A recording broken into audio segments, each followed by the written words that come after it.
Hello! నమస్తే అండి. ఈ ఫోటోస్ అయితే మా మనవరాలు నేత్ర బర్త్‌డే రోజు తీసుకున్న ఫోటోస్. నేత్రని వాళ్ళ అమ్మా, నాన్న ప్రేమగా చూసుకోవడం అంటే మామూలు విషయం. ఇంకా మేము నానమ్మ, తాతయ్య, అమ్మమ్మ, తాతయ్య మేము ఇంకా చాలా ముద్దు చేస్తుంటాం. ఇంకా అది చాలా కామన్ విషయం. అందరికీ కూడా అసలు పిల్లల కంటే మనవరాళ్ళ పైన ఎక్కువ ఇంట్రెస్ట్, ఎక్కువ ముద్దు ఉంటుందని అంటారు కదా! అలాగే నేత్ర అంటే కూడా మాకందరికీ చాలా ఇష్టం. కానీ ఇక్కడ నేను చెప్పాలనుకునేది ఏంటంటే, మా అపార్ట్మెంట్‌లో ఉండే ప్రేమ, ఒకరిపైన ఒకరికి ఉండే ప్రేమ, క్లోజ్‌నెస్ వల్ల ఈ మంచి ఫ్రెండ్స్ దొరికారు నేత్రకి. అసలు రోజంతా ఆటపాటలతో ఎంత హ్యాపీగా స్పెండ్ చేస్తుంటారో అసలు. ఎవరింట్లో తినేసొస్తారో తెలీదు. ఎవరింట్లో స్లీప్ ఓవర్ అంటారో తెలీదు. రోజంతా హ్యాపీగా గడిపేస్తూ ఉంటారు.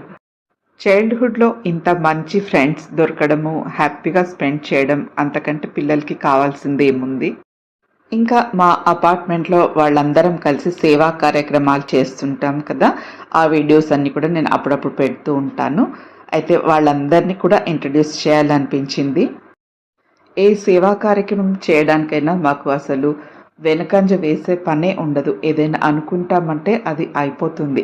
ఫైనాన్షియల్ సపోర్ట్ అయినా, ఇంకా వంటలు అవి చేసే సపోర్ట్ అయినా, ఎలాంటి సహాయమైనా అందరం కలిసి చాలా సంతోషంగా ఈ పనులన్నిటిని కూడా చేస్తుంటాం. రూపా గారైనా, చంద్రకళ గారైనా అక్కడ వాకింగ్ చేస్తున్నారంటే వాళ్ళని చూసి, ఓహ్! మా రూప, ఓహ్! మా చంద్రకళ అలాంటి మంచి ఫీల్ ఇట్లా వచ్చేస్తుంటుంది హ్యాపీగా. కొంతమంది అంటుంటారు, పాతకాలం ప్రేమలు ఇప్పుడు లేవు, రోజు రోజుకి తగ్గిపోతున్నాయని. కానీ మా అపార్ట్మెంట్‌లో చూస్తే అది నిజం కాదనిపిస్తుంటుంది. ప్రేమ ఇంకా రోజు రోజుకు పెరిగిపోతుంది అనిపిస్తూ ఉంటుంది. నెక్స్ట్ వీడియోలో ఇంకా కొంతమందిని చూపిస్తాను. Thank you for